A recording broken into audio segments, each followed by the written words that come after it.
안녕하세요. 저는 지금 선문대학교 교수로 있으면서 이슬람문화연구소 소장으로 있는 이현사입니다. 저번 시간에 지하드하고 그 테러의 관계를 말씀드렸죠. 이제 거기에 연관돼서 빈 라덴이 행한 행위가 과연 이슬람 법적으로 봤을 때 그것이 지하드냐 아니면 테러냐 하는 부분을 설명을 드렸습니다. 그런데 이런 지하드를 주로 수행하는 사람 단체가 주로 원리주의 단체라고 해서 자꾸 이제 이것도 역시 언론에 굉장히 많이 보도가 되고 있습니다. 그래서 도대체 이 원리주의가 뭐길래 이렇게 계속 전쟁을 수행을 하느냐? 그렇다면 그 이슬람 원리주의가 이슬람 근본 그 교리하고 무슨 상관관계가 있지 않느냐? 뭐 이렇게 생각을 하시는 분들도 많이 있습니다. 그래서 이번 시간에는 이 원리주의가 과연 어떤 의미를 갖고 있고, 그다음에 이런 것이 지금 특히 그 현대 아랍 청년들한테 어떤 영향을 미치고 있는가 하는 부분들을 한번 살펴보려고 합니다. 원리주의라고 하는 것은 영어의 그 펀더멘탈리즘에서 나옵니다. 영어 표기로 펀더멘탈리즘 이거의 번역어가 이제 원리주의 아니면은 근본주의라고 번역들을 하죠. 그런데 이 단어가 아랍어에는 없습니다. 아랍어에는 없는 단어 자체가 지금 계속 쓰이고 있거든요. 원래 이 펀더멘탈리즘이라고 하는 것은 미국에서 1930년도에 근본으로 돌아가고자 하는 프로테스탄트의 한 교파에서 발생을 한 그런 사상입니다. 즉 보수주의 종교 운동인데 이 사람들이 이런 것을 수행하면서 이제 폭력성이 동반이 됩니다. 그러다가 이제 이것이 요즘에 이제 이슬람권에서 많은 테러가 일어나고 그러니까 그 폭력성이 비슷하다고 해서 이제 서구 언론에서 붙여준 이름입니다. 그러다 보니까 이슬람 학자들은, 그러니까 아랍 내부에 있는, 아니면 이슬람 내부에 있는 이슬람 학자들은 원리주의라고 하는 것이 우리는 원래 갖고 있지 않는 허상이다라고 주장을 하고 있습니다. 왜냐하면은 근본으로 돌아가고자 하는 이런 것들은 그런 근본, 그러니까 자신들의 기본 원리가 훼손됐을 때만이 근본으로 돌아가자는 사상이 나오거든요. 근데 이슬람 정신이라고 하는 것은 한 번도 우리는 우리의 그 기본 원리가 훼손된 적이 없다고 주장을 합니다. 그래서 뒤로 돌아갈 게 없다는 소리예요, 바로. 그러다 보니까 이 원리주의라는 자체가 우리하고는 맞지 않는다라고 주장을 하고 있습니다. 그 다음에 이제 또 다른 개념으로서 뭐냐면은 그 원리주의가 우리한테는 허상일 뿐이다라고 주장하는 또 하나의 얘기는 만약 원리주의라고 하는 것이 있다 하면은 이슬람 정치사에 그 원리주의라고 하는 그 사상 조류가 나와야 되는데 이슬람 사상 조류 아무데나 다 찾아봐도 그런 것이 발견이 안 된다는 거죠. 그래서 이제 그 원리주의 그 자체 그 이름을 쓰는 것을 상당히 부정적인 반응으로 접근을 하고 있습니다. 그리고 실제로 그 서구 언론 쪽에서도 사실은 그 폭력성이 동반한다고 해서 그다음에 그 보수를 주장한다고 해서 원리주의라고 해서 이슬람 원리주의라고 불리는 것은 사실 좀 안 맞는 부분들이 있습니다. 왜냐하면은 원리주의의 가장 기본은 보수로 돌아가는 건데 지금 이슬람 원리주의라고 지칭되는 이 그룹들은 보수가 아니라 강한 개혁성을 갖고 있습니다. 즉 사회를 개혁시키려고 하는 겁니다. 그러니까 이 사상들은 그러니까 아랍어에는 없는 거지만 지금 전 세계에서 이슬람 원리주의라고 부르기 때문에 이제 저도 지금부터 이슬람 원리주의라고 이제 지칭을 하는데요. 이 이슬람 원리주의는 그 아랍 내부에서 발전합니다.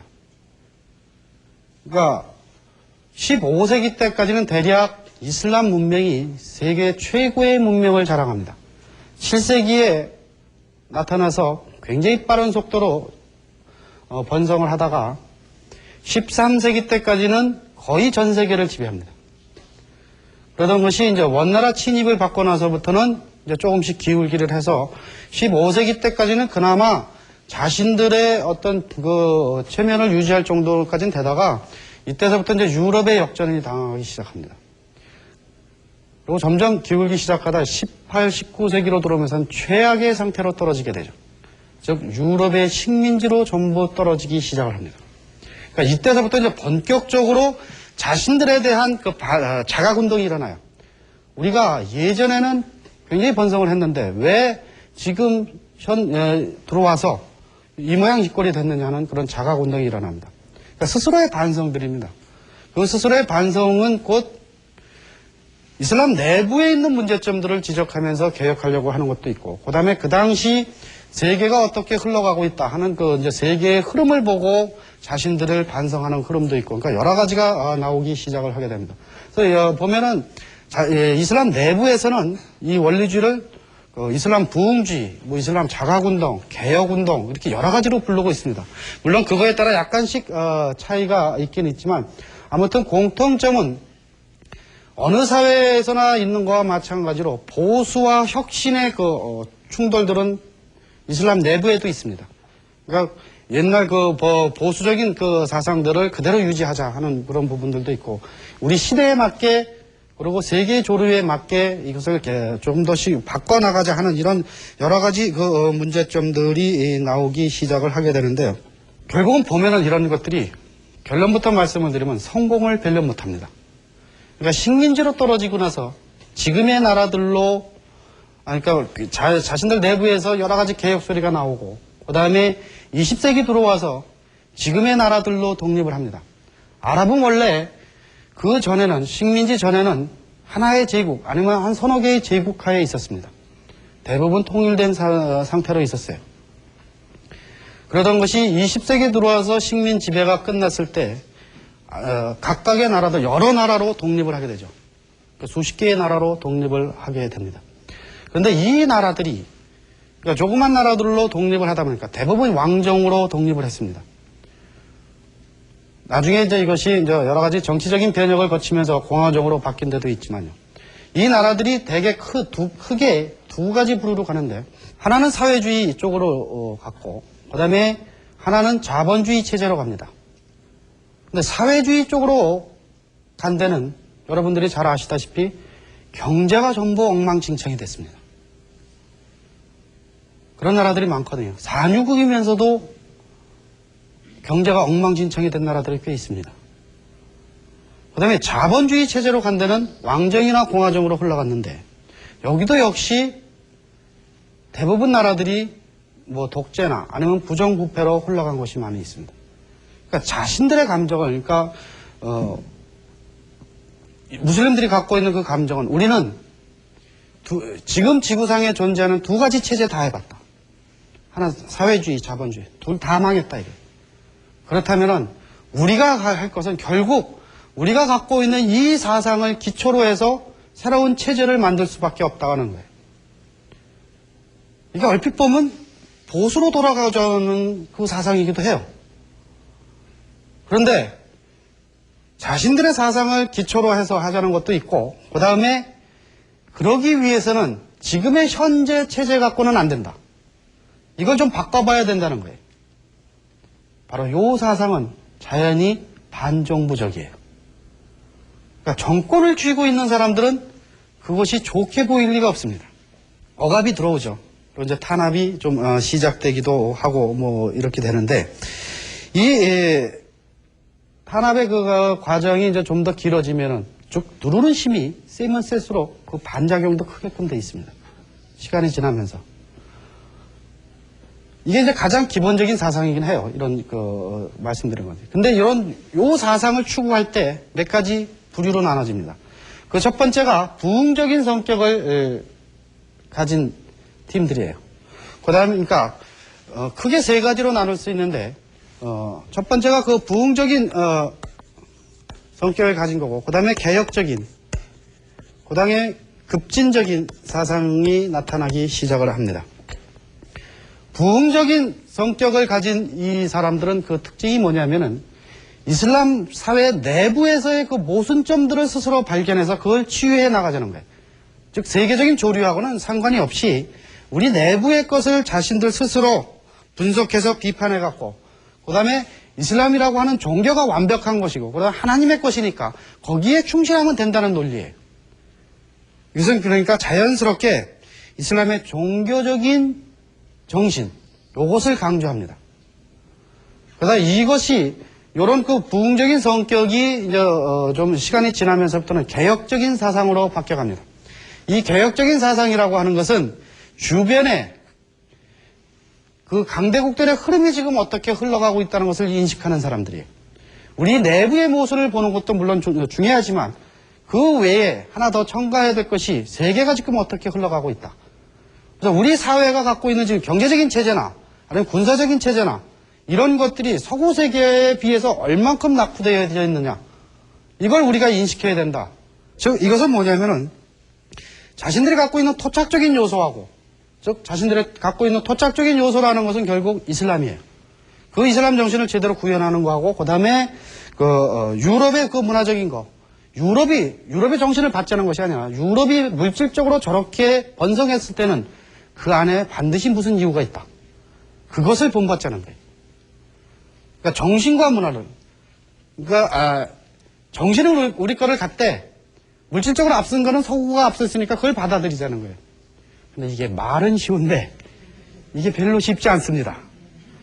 왜냐하면 물질 가는데 반드시 정신이 가게 돼 있습니다. 여러분들 지금 그 자녀분들은 햄버거 많이 드시죠? 네. 드시는 게 아니라 먹죠?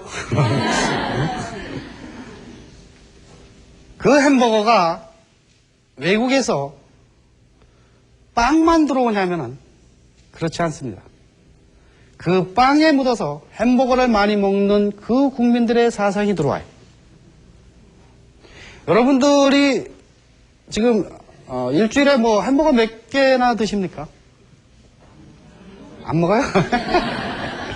그럼 여러분들 자녀들은 몇 개나 먹겠습니까? 서너 개 먹습니까? 그럼 바로 여러분들하고 여러분들 자녀분들하고 그만큼 벌어진 겁니다. 그러니까 많은 이 사람들도 시행착오를 겪으니까 왜 부흥주의자들이 외국 사상이 들어오는 것을 반대했느냐면은 바로 그거에 묻어서 정신이 들어온다 이게. 그렇지만 개혁주의자들은 최소한 우리는 그거 소화할 능력이 돼야 된다 하면서 이제 그 사회를 개혁시켜 나가려고 하는 그런 그룹들입니다. 그다음에 나중에 나타나는 이 급진주의자들은 뭐냐면은 이 두 가지가 이제 그 혼합이 돼서 나타나는 것들인데 자연적으로 사회를 개혁하자 보면 반정부적인 요소가 있으니까 이것이 정부에부터 탄압을 받습니다. 이 탄압을 받는데 이제 자연스럽게 지하화해서 게릴라전도 하고 뭐 이러거든요. 그 탄압을 묵묵히 받아들이는 것이 아니라 거기에 적극적으로 대항하기 시작을 하게 되는 거죠. 바로 이 급진적인 성향들이 지하들을 주로 강조합니다. 그러니까 여기서 오남용되는 경우가 상당히 있어요. 자신들의 그런 목적을 달성하기 위해서 싸움을 하는데 그 싸움을 할 때 아무 명분 없이 싸우면은 그 아무도 안 도와주거든요. 그러니까 자신들의 어떤 정치적인 세력이나 뭐 이런 걸 늘려갈 때 꼭 대인 명분은 그럴듯하게 붙입니다. 이때 가장 좋은 게 이슬람권에서는 성전이에요. 이슬람 잘 지키자는데 왜 말이 많으냐 하면 할 말 없는 거예요. 그러니까 이때 이제 그 지하들을 많이 쓰고 실제로 뭐 지하드적인 성격을 갖는 것도 있지만 그렇지 못하고 이렇게 오남용되는 부분들도 몇 가지 있었다는 거죠. 개혁이 그럼 왜 필요하냐? 원리주의에서 얘기하는 이 개혁이 도대체 왜 필요하느냐? 이것은 자연적으로 늘어날 수밖에 없는 것이 이슬람 사회가 인구가 급증하고 있습니다. 여기는 원래 다산이에요. 지금도 피임이나 산하 제한 이런 거 잘 안 합니다. 큰 도시에서만 젊은 층이 요즘에 하고 있지. 그런데 예전에는 그 유아 사망률이 높았기 때문에 나도 많이 죽었으니까 그렇게 안 했지만 지금은 의료 시설이 발달을 하다 보니까 이게 급증하고 있어요. 즉 인구가 급증한다는 것은 젊은 층이 늘어나고 있다는 거예요. 젊은 층은 자연히 그 성향이 개혁적이에요. 자연스러운 것이 아니라 왜냐하면은 젊은 층이 늘어나는 만큼 그 사람들이 지금 청년이 돼갖고 이제 사회에서 일을 할 나이가 됐는데 그 일자리 보장이 안 돼요. 그러니까 이건 나라마다 다 다릅니다. 그러니까 산유국같이 잘 사는 나라는 좀 별도지만 그렇지 못한 나라에서는 이 일자리가 상당히 심각한 문제입니다. 그러다 보니까 자연히 불만이 나올 수밖에 없죠. 그 다음에 정보를 통제하는 게 불가능해졌습니다. 통제가 불가능한 게 뭐냐면 이 지역은 유럽에서 가까워요. 제가 나중에 석박사를 하기 위해서 저쪽 모로코 쪽에 가서 했습니다만은 거기는 그 지중해를 끼고 바로 유럽이거든요. 근데 그 텔레비전에 요 파라볼라 있죠? 이게 싸요. 근데 저희가 그 있던 데에서 모로코에 있을 때는 이제 가족이 같이 가서 살았는데 그 아파트를 이렇게 빌려서 살았는데 그 아파트 그 줄에 있는 사람들이 우리 돈 내서 그 파라볼라 하나 달자고 그러더라고요. 그래서 달아라 그랬더니 한 가구당 한 3, 4만 원 정도밖에 안 내요. 그럼 그거 하나 달 수 있거든요. 그걸 달고 보니까 뭐 학생 시절이 다 그렇지만 뭐 돈이 별로 없어갖고 텔레비전이 별로 안 좋은 거예요. 그저 이렇게 재래식적인데 그거 아마 그 채널이 한 30개 정도밖에 안 나올 거예요. 그 채널 30개가 모자라서 다 못 봐요. 유럽계 그대로 다 들어옵니다. 그런데 그 잘 아시겠지만 유럽 쪽의 그 텔레비전이라고 하는 것은 특히 주말 프로그램은 거의 포르노 비슷합니다. 아주 야하거든요. 근데 중동 지역은 아직도 도시는 모로코 같은 경우는 이 관광국으로 됐기 때문에 많이 개방되어 있습니다. 그러니까 도시 쪽에서는 우리하고 비슷하지만 거기서 조금만 들어가는 시골에 가면 아직도 여자들이 우리 이거 차도르라고 부르던가요? 이게 아랍어로는 히잡입니다. 이 히잡을 쓰고 다닙니다. 그 히잡 쓰고 그 야한 프로를 보고 있습니다. 극과 극이 상존하는 거예요. 그러니까 그걸 통해서 그 아랍 쪽을 비판하는 서구 언론이 그대로 다 들어옵니다. 이게 어느 정도냐면요. 제가 있을 때 카사블랑카는 들어보셨죠? 네. 이게 모로코에 있어요. 이 카사블랑카는 이게 스페인어로 하얀 집이라는 뜻이에요. 그러니까 아랍어로는 거긴 다를베이다라고 부르는데 그 카사블랑카에서 남쪽으로 한 600km쯤 가면은 아가디르라는 데가 나옵니다. 여기는 이제 한국 원양 어선들이 드나드는데요. 그 라스팔마스가 거기서 가깝기 때문에 거기는 이제 한국 사람들이 많이 드나드는 그런 데인데 거기는 관광국으로 개발이 된 데라 그 외국인들이 와서 자신들이 하던 행동을 그대로 해도 돼요. 뭐 야하게 입고 다니고 이런 게 상관없어요. 근데 이게 안 되는 지역도 있습니다. 그런 데 가서 그렇게 야하게 입고 다니면 큰일 납니다. 근데 거기서 차로 1시간쯤 가면은 마사라고 하는 해변이 나옵니다. 언제 기회 되면 한번 가보십시오. 여행을 좀 더 이렇게 많이 다녀보신 분들은 이렇게 유명한 데만 다니면 재미가 없어요. 근데 이 마사는 어디냐면 베르베르족들이 사는 데예요. 원래 모로코의 원주민은 베르베르족입니다. 이 베르베르족들이 사는 데인데 여기는 이 히잡이 어느 정도 하냐면 이쪽 사우디아라비아 반도 쪽이나 이런 데 그 히잡은 이 반투명이에요. 그래서 이렇게 얼굴 윤곽은 보입니다. 근데 여기는 더 지독해갖고 이 천이 이렇게 두꺼워요. 얼굴 형태가 안 보이는 이 히잡이에요. 그것도 한쪽 눈만 내놓습니다. 한쪽 눈 갖고 하는데 근데 그럼 처녀하고 유부녀를 어떻게 구분하냐면은 옷 색깔을 보고 구분해요. 처녀들은 주로 하얀색 계통이고 이제 유부녀들은 이 검은색 계통입니다. 그러니까 그런 데 가서는 길 모른다고 이왕이면 여자한테 물어봐야죠. 여자한테 물어봤다면 큰일 나요. 남녀의 구분이 확실합니다. 근데 거기 사실은 제 친구가 있었어요. 그래서 이제 베르베르 풍습도 볼 겸 우리 가족이 다 갔거든요. 제가 그 당시 꼬맹이도 하나 있었는데 유치원 다니는 같이 가니까 이제 그쪽 내 친구 이제 가족들도 같이 나오고 그래서 이제 베르베르 풍습도 자연히 익히고 뭐 그럴 목적으로 갔습니다. 그리고 이따가 그 바닷가를 한번 가보자 그러더라고요. 그래서 뭐 바닷가 뭐 시커먼 봤는데 왜냐하면 모로코는 지중해하고 대서양을 다 끼고 있습니다. 그리고 제가 살았던 그 아파트도 대서양 바로 앞이에요. 우리나라 같으면 그게 더 비싸죠? 거기에 더 싸요. 돈도 없는데 그냥 거기 가서 살자 해갖고 바닷가 옆에 가서 살았는데, 창문 열면 대서양이에요. 바닷가를 굳이 볼 필요 없거든요. 근데 이왕 왔으니까 애도 놀 겸 해서 가자고 그래서 갔죠. 갔는데 바닷가에 아무것도 없어요. 개발이 안 돼 있는 건데 아주 촌이에요. 저희 가족만 있는 거예요. 심지어 돗자리 펴놓고 있는데 유럽에서 온 한 쌍이 오더라고요. 젊은 한 쌍이. 그래서 아무도 없으니까 이제 우리 옆에다 그 돗자리를 깔더라고요. 그래서 나중에 물어보니까 독일서 온 그 연인이었는데 여기 어떻게 알고 왔냐 그랬더니 자네들은 그런 것이 그 배낭족들을 위해서 이렇게 여행 정보가 있대요. 그러니까 자세히 뒤지면 나온다 그러더라고요. 그러니까 그만큼 아주 철저하게 연구가 됐다는 것을 의미하는데, 그러니까 그 사람들은 자연스럽게 자기네들 이제 수영하듯이 옷을 입습니다. 그게 어떤 식인지 아세요? 남자는 수영 팬티 요거 하나 입는다는 거 그거 똑같고, 여자도 그것만 입습니다. 위는 벗어요.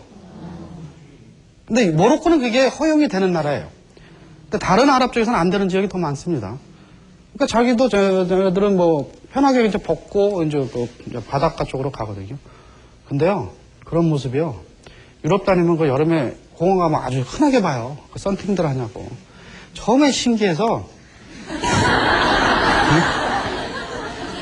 한참 보는데 한 일주일 지나면 눈길도 안 가요, 거기. 오히려 이거 쓴 사람이 더 좋을 걸 어떻게 생겼나 하고 아주 모르겠습니다. 우리들은 동양 사람이니까 그런 게 더 호기심이 가는지는 몰라도 그 사람들은 이제 다 벗고 이제 바닷가로 가는데 그리고 무심코 보고 있었습니다. 그래서 근데 저쪽 한쪽에서 베르베르 여인이 이제 외국인이 오니까 물건을 팔기 위해서 이렇게 접근하더라고요. 그래서 무심코 있는데 갑자기 내 눈에 한 화면에 한쪽은 다 벗고 있고 한쪽은 한쪽 눈만 딱 내놓고 있어요. 근데 그 광경이 참 묘한 반응을 불이킨. 저도 의식해서 본 게 아니었었는데 그게 한눈에 들어왔을 때 도대체 이건 철학가가 아니더라도 도대체 사는 게 뭔데 이다지도 차이가 나느냐. 이게 어떤 게 좋고 어떤 게 나쁘다 이런 개념이 아니에요. 그러니까 그만큼 지금 이런 지역에서는 이 두 개가 공존하고 있어요. 그러니까 이 정보의 양이 엄청나게 들어오는 이런 것을 어떻게 과연 이 사람들이 흡수할 수 있겠느냐 이게. 그런데 이것을 보는 젊은이들이 둘로 나뉩니다. 그 텔레비전에서 그런 거 나오면은 호기심은 물론 젊은이들이 보죠. 그거 보고 좋다는 애들도 있지만 물론 젊은 나이니까 호기심에 가서 좋긴 하지만 한쪽 마음편으로는 저 정도 퇴폐된 것이 들어오면은 우리는 곤란하다는 식이에요. 자기는 봐도 그런 마음을 많이 갖고 있어요. 아직도 그 사람들이 그것을 그런 자신들이 갖고 있는 지켜야 될 그런 종교적인 심정을 많이 갖고 있다는 것을 의미하는데, 그리고 이렇게 정보가 들어오다 보면은 정부가 권력 남용을 하는 이 부분을 숨길 수가 없어요. 그러다 보면 자연히 국민들과 그 정부와 갈등이 일어날 소지가 있어요. 그런데요, 이런 갈등들이 이제 원리주의에 의해서 표출이 된다고 하지만 이것은 조금 문제가 있습니다. 이런 갈등들이 많이 일어나지만 이슬람 내에서 볼 때요, 알 이슬람이라고 어떻게 쓰냐면은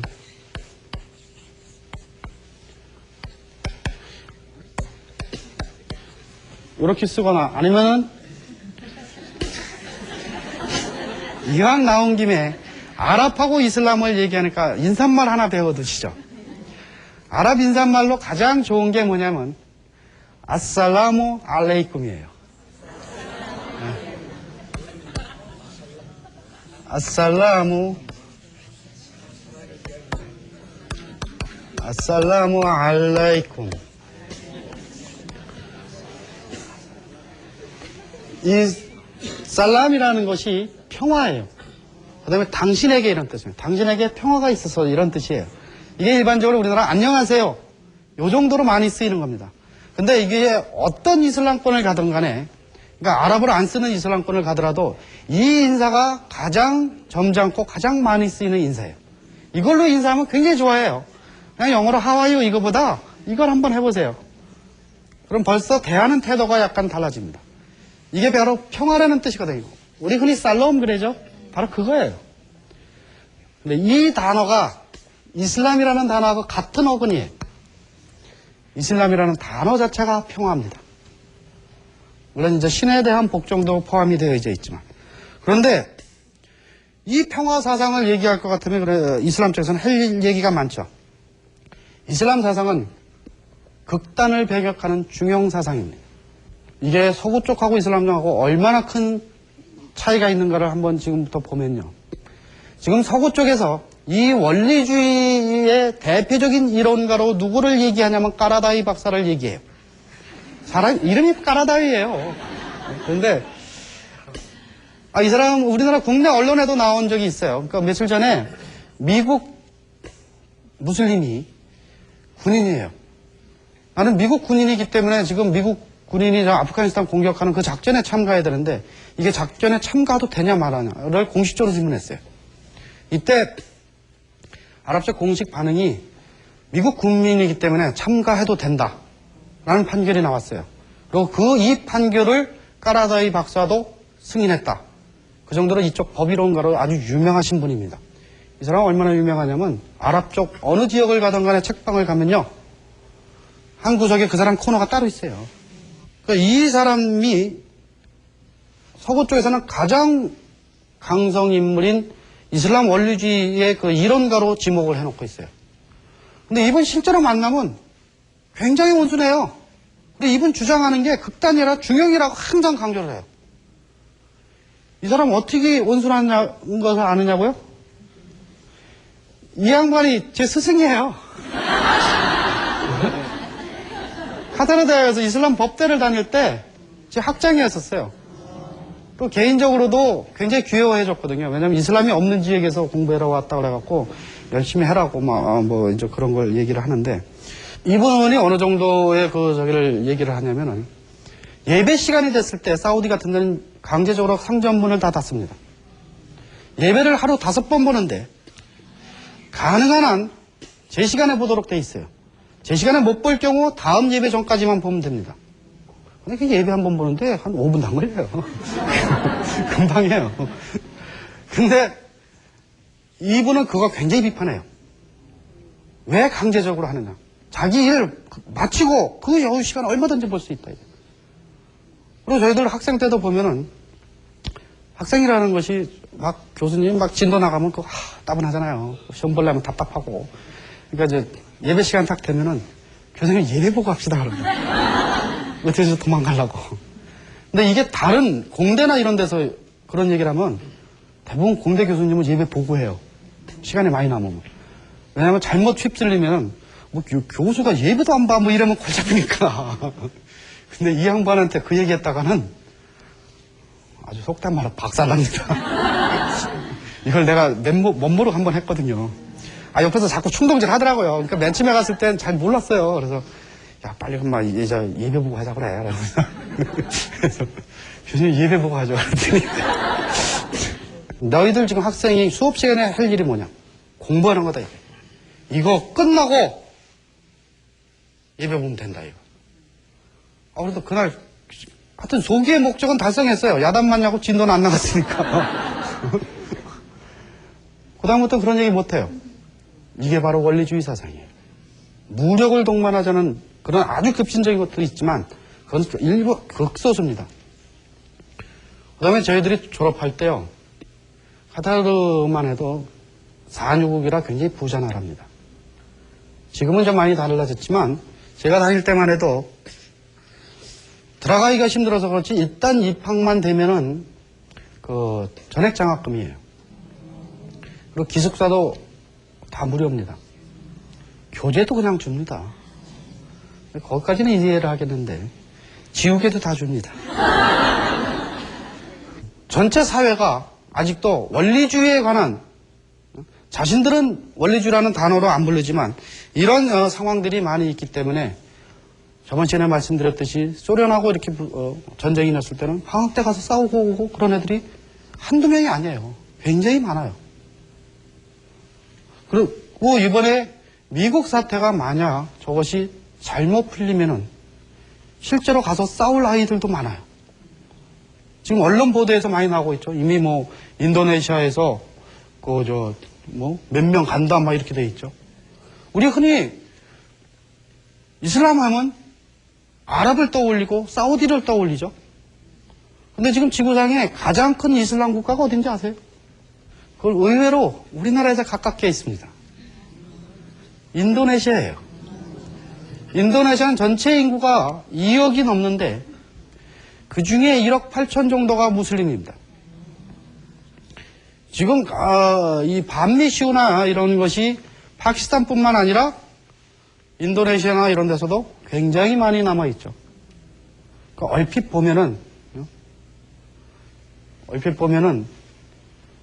굉장히 서구화되어 있는데요.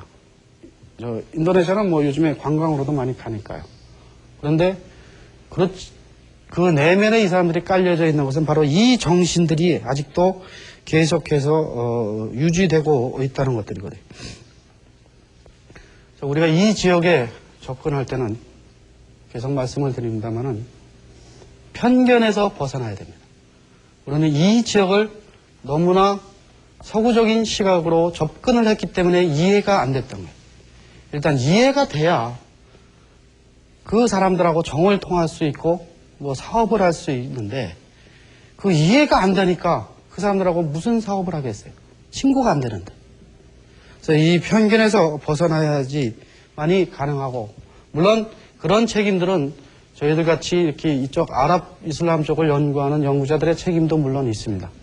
그렇지만 국내에서는 이런 전문가들이 몇 명 되지 않기 때문에 그런 거에 대한 어떤 소개를 하는 것도 사실상 한계가 좀 있어요.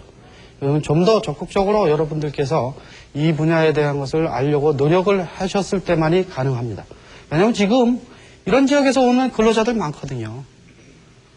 그냥 좀 임금 싼 데서 일하고 좀 목욕 자주 못하니까 좀 꾀죄죄해서 보여서 그렇지, 그렇다고 무시할 그런 사람들이 아니에요.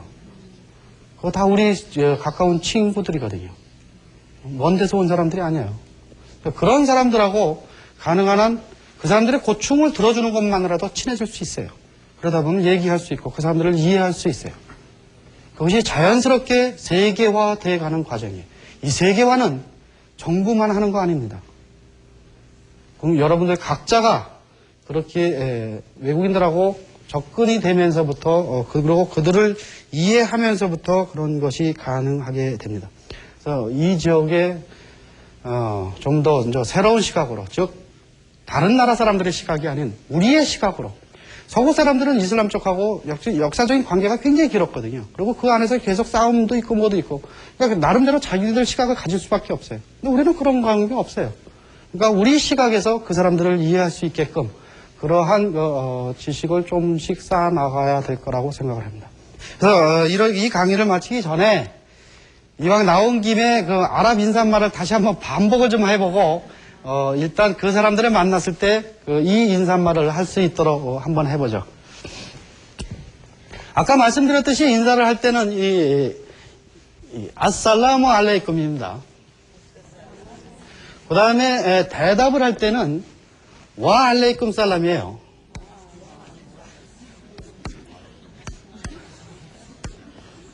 즉 요걸 뒤집어 놓는 거예요. 그러니까 당신에게 평화가 있어서 이런 뜻인데, 그러면 그리고 너에게도 평화가 있으라 이런 뜻이에요. 이렇게 요것만 뒤집어 놓은 거거든요. 그러니까 어느 지역을 가서도 아무리 지체가 높은 사람이든 지체가 나쁜 사람이든 아니면 윗사람 아랫사람 이거 구분 없이 쓰일 수 있는 말이에요. 그리고 뭐 영어 같은 경우는 낮에 쓰는 말, 밤에 쓰는 인사말 다 따로따로 있죠. 그거 상관없이 뭐 그런 구분을 안 하고 쓸 수 있는 말들입니다. 그래서 한번 따라 해보겠습니다. 아살라무 알레이쿰. 그럼 대답이 와 알레이쿰 살람. 이거 내 집에 발음이 좀 이상한 것 같아서 그렇죠. 이거 언젠가 어디서 한번 가르쳐드렸더니 아싸라비아 하면 되겠는데. 그거하고 뭐 빨리 하면 혹시 잘 그렇게 들을지도 모르겠지만 이왕이면 천천히 예, 제대로 한번 해보는 것도 좋죠. 그래서 다시 한번 해보겠습니다. 아살라무 알레이쿰. 와 알레이쿰 살람. 그러니까 다음 시간부터는 제가 이렇게 나와서 인사를 하면 대답을 잊어먹지 마시고 하시죠. 그래서 근데 내 머리는 도저히 못 한다 하시는 분은 뭐만 하면 되냐면 이 뒤에 거 빼고 요 살람만 하면 됩니다. 살람 하면은 그쪽에서도 같이 그냥 살람 하면서 그렇게만 해도 간단하게 토할 수 있습니다. 우리 그냥 뭐 일반 자에서 살롬 많이 하니까 쉽게 외실 수 있습니다. 그러니까 다음 시간에 뵙겠습니다.